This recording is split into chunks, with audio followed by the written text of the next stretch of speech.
చెప్పినావు ఆ రోజు లక్ష్మణ్ అయితే ఏదో ఖచ్చితంగా వేసి పెట్టింది ఇన్ని రోజులు ఏది కూడా అనేది అనలేదు.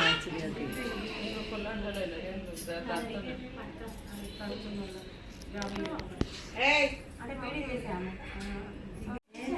సమస్యలు అడిగి తెలుసుకుంటున్నా.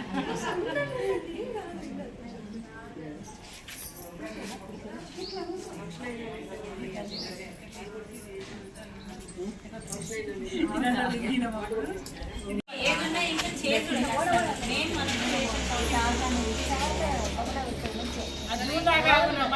జూన్ తర్వాత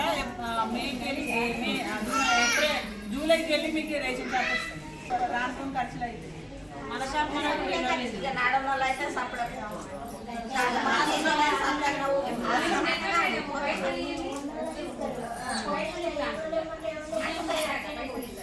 అంటే ఇక్కడ మన దగ్గర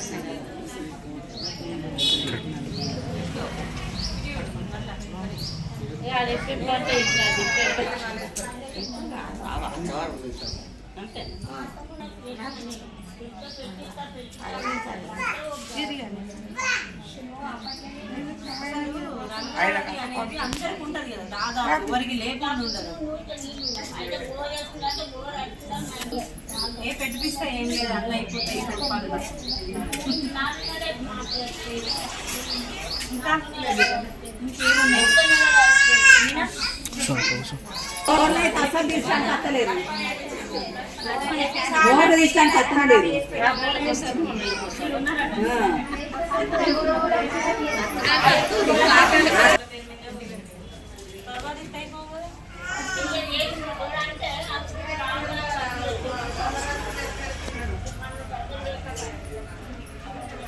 ఎట్లయితే ఇంక చూసుకుంటూ అయిపోయి అన్నది కనెక్షన్ కావాలి.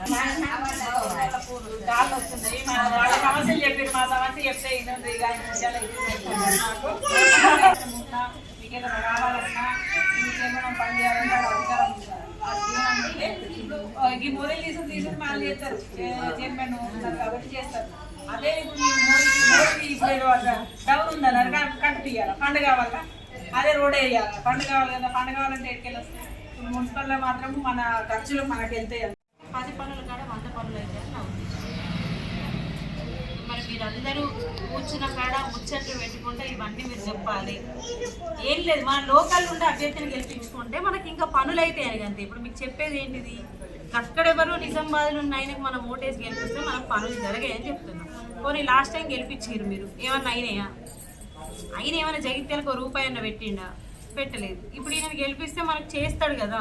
ప్రభుత్వం ఉందని నేను అనేది. మన జగిత్యాలకు దురదృష్టం ఉంటుంది మీ అందరికి తెలుసు కదా. అక్కడ ప్రభుత్వం వస్తే ఇక్కడ ఎమ్మెల్యే వస్తాడు అంతా మీకు తెలిసే కదా. ఈసారి కూడా అదే అయింది ఈసారి కూడా అదే అయింది. ఇక్కడ ఎమ్మెల్యే ఈయన వచ్చాడు ప్రభుత్వం అది వచ్చింది. మళ్ళీ ఇప్పుడు జీవనంలో ఎంపీగా చేస్తున్నాడు చెరుకుతూ ఎట్లా వేసి గెలవడం ఖచ్చితంగా చేయాలని చెప్పేసి ఆయన నిలబెట్టారు. ఆయన కూడా సరే నాకు అవకాశం వచ్చింది కదా ప్రభుత్వం వచ్చింది అవకాశం వచ్చింది నేను చేస్తా ఏదో ఒకటి చేద్దామని చెప్పేసి ఇప్పుడు మనం కనీసం చేయించుకుందాం పనిని అనేది కాదు. ప్రభుత్వం ఉంది కాబట్టి పనులు అవుతాయని నేను చెప్తున్నాను. ఇప్పుడు అదే టీఆర్ఎస్ ప్రభుత్వం వచ్చి అదే ఎమ్మెల్యే ఉంటే పనులు కొన్ని అయినాయి మీకు గుర్తుంది. ఇప్పుడు మళ్ళీ ఈ ప్రభుత్వం వచ్చింది కాబట్టి ఈ ఎమ్మెల్యే రాలేడు కాబట్టి కనీసం ఎంపీగా నన్ను వస్తారన్న పనులు అవుతాయని నేను అంటున్నాను. ఇప్పుడు ఆ ఎమ్మెల్యే నిజామాబాద్ మాట్లాడండి చేతి పక్కకే చెప్పండి అమ్మా ఏడికి పోయినా అదే చేశాక ఇదే బాధ్యత వాటిలో